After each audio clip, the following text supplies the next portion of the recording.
Undeniably, one of our national heroes, Dr. Jose Rizal, is also known for being a good advocate of excellent and unprejudiced education. He, himself, fought for justice in a silent but powerful way, through writing that is. Both his Noli Me Tangere and El Filibusterismo reflect the situation of the country not only in the past but also at present. There is a saying that our school is just a tool to enhance our learning experience. It does not define us. True enough, but for most of us, our school has always been a second home. A significant amount of time of our lives was spent inside, and we cannot deny the fact that our experiences, in general, greatly influence our beliefs, ideals, and perspectives. Rizal was not an exception. His teachers, mentors, and his schools played an important role in molding our hero. For this reason, we sought and compiled data to give you a concise and factual information about Rizal's educational background. Like most of us, Rizal's first teacher was his mother.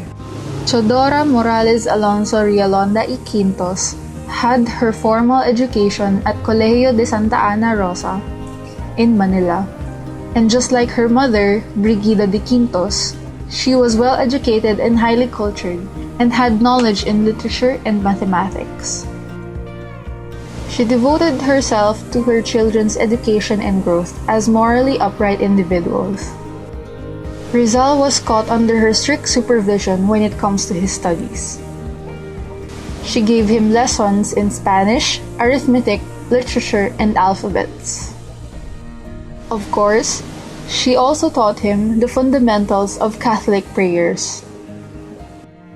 Of the stories told by Doña Chodora to her favorite son, that of the story of the moth made the profoundest impression on him.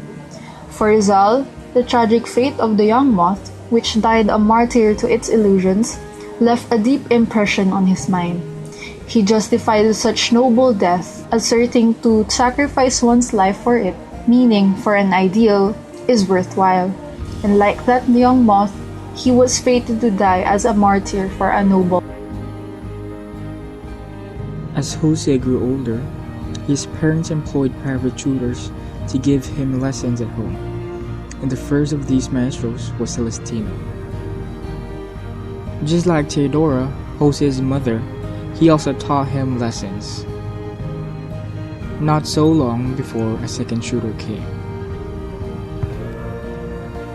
Maestro Lucas Padua came to become the next teacher of Rizal. Rizal spent his time studying under the maestro. Later on, an old man named Leon Monroy, a former classmate of Rizal's father, became Jose's tutor. This teacher lived at the Rizal home and instructed Jose in Spanish and Latin. Unfortunately, he did not live long. He died 5 months later.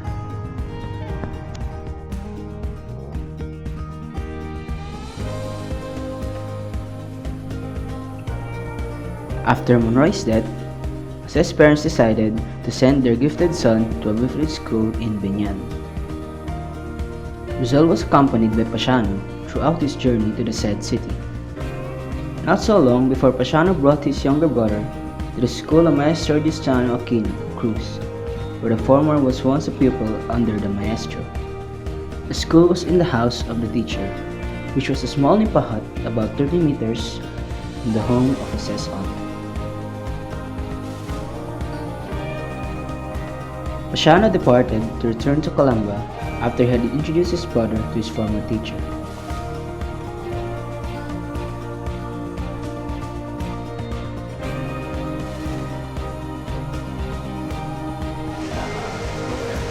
Immediately, Jose was desired to his seat in the class. The teacher asked him. Marunong ka ba mag-Espanyol? He answered. Kaunti lang. The teacher asked again. Marunong ka mag-Latin? He replied. Kaunti lang din. In the afternoon of his first day in school, where the teacher was having his siesta, Jose challenged Pedro, who was his bully, to a fight. Pedro readily accepted the challenge, thinking that he could easily beat the smaller and younger Calamba boy. The two boys wrestled furiously in the classroom, much to the glee of their classmates.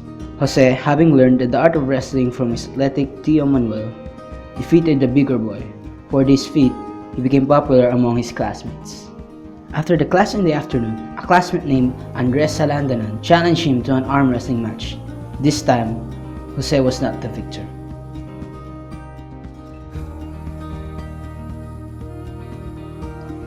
Situated inside the huge garden of Jacobo Gonzalez's ancestral house in Binyan is the first private school where Rizal had his first formal education, the school of Maestro Justiniano Aquino Cruz.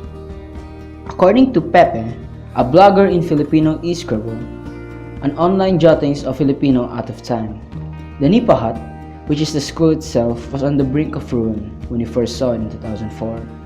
Although it was fragile, it was still standing. But after the Typhoon Milenio attacked the country in 2006, the school was to become but a stack of wood. On April 9, 2011, a group of cultural hoppers visited the Nipa Hut school. The condition of the school worsened. Only the adobe walls and the old tamarind tree, bungichina, and ilang-ilang trees are found. The concrete wall served as a barrier for trespassers.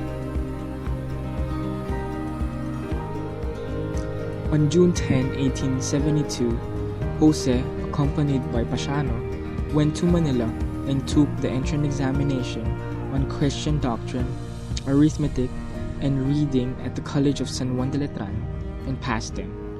But later on, his father, who first wished him to study in Letran, changed his mind and decided to send him to Ateneo instead. From all of the educational institutions Rizal considered before, Colegio de San Juan de Letran was the only one that remains present until now. Colegio de San Juan de Letran is a private Roman Catholic Dominican institution of learning located in Intramuros, Manila, in the Philippines. The college was founded in 1620. And yes, it is the only educational establishment that Rizal had considered before that remains in its original location. As said, Rizal was sent to Ateneo Municipal, formerly known as the Escuela Pia, a school for poor boys in Manila which was established by the city government in 1817. At first, Father Magin Ferrando, who was the college registrar, refused to admit him for two reasons. First, he was late for registration, and second, he was sickly and undersized for his age, but later on was admitted with the help of Manuel Ceres Burgos. To improve his Spanish, Rizal took private lessons in Santa Isabel College during recess when the other Ateneo students were playing or gossiping. He paid 3 pesos for those extra Spanish lessons. Located in General Luna Street, Intramuros, is the marker of the Colegio de Santa Isabel. Here once stood the Colegio de Santa Isabel, where Rizal took private lessons in Spanish. Now, the school is nothing but a vacant lot used for parking. In Ateneo, Rizal was able to excel in many subjects, which gained the respect and admiration of his classmates. One of the most relevant events in Rizal's life in Ateneo was the company of Father Francisco de Paula Sanchez, who was a great educator and scholar. He inspired the young Rizal to study harder and to write poetry. Rizal finished his last year at the Ateneo in a blaze of glory. He graduated at the head of his class. He obtained the highest grade in all subjects, to name a few: philosophy, physics, biology, chemistry, languages, and mineralogy, all of which were excellent in his scholastic records.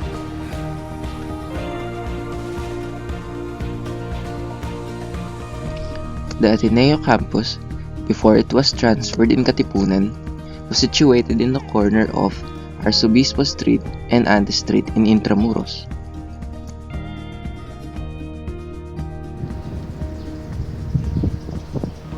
Here once stood the beloved school of Rizal, Ateneo de Manila. Now, the tourism clamshell is erected to where the school used to be.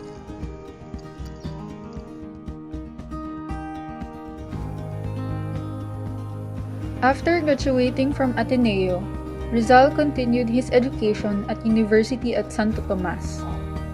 Pontifical and Royal University of Santo Tomas, the Catholic University of the Philippines, or simply UST, is a private Roman Catholic research university in Manila, Philippines, founded on 28 April 1611. Reasons for enrolling philosophy and letters in UST is first to appease his father, and he was still unsure what career to pursue.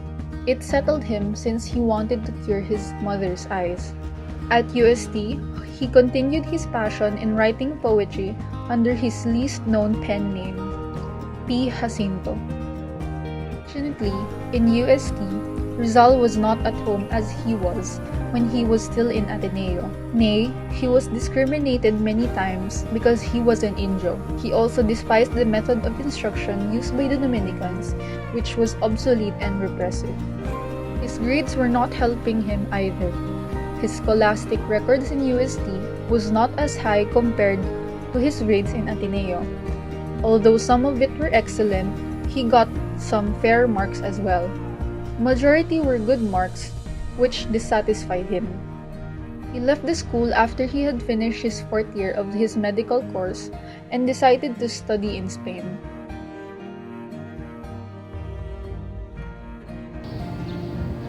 A lot of people think that UST was initially established in España, but originally it was established somewhere inside Intramuros. Specifically, here where I am standing is the original location of UST. Currently, the BF condominium resides on the site where UST stayed for 300 years since its founding, leaving no trace of the school but simply a marker indicating a brief history of the educational institution. November 3, 1882, Rizal enrolled in the Universidad Central de Madrid in 2 courses, medicine and philosophy and letters. Now, the school is called the Complutense University of Madrid after its original name was restored in the 1970s. Rizal was conferred the degree of licentiate in medicine on June 21, 1884. The next academic year, he studied and passed all subjects leading to the degree of medicine, but due to the fact that he did not present the thesis required for graduation, nor pay the corresponding fees, he was not awarded his doctor's diploma. His grade marks were composed of good, fair, and excellent, were some of which were with scholarship. But for Rizal, his awards and outstanding grades were nothing, because as long as the Dominican friars remain in the Philippines, particularly in UST, he will never get appointed.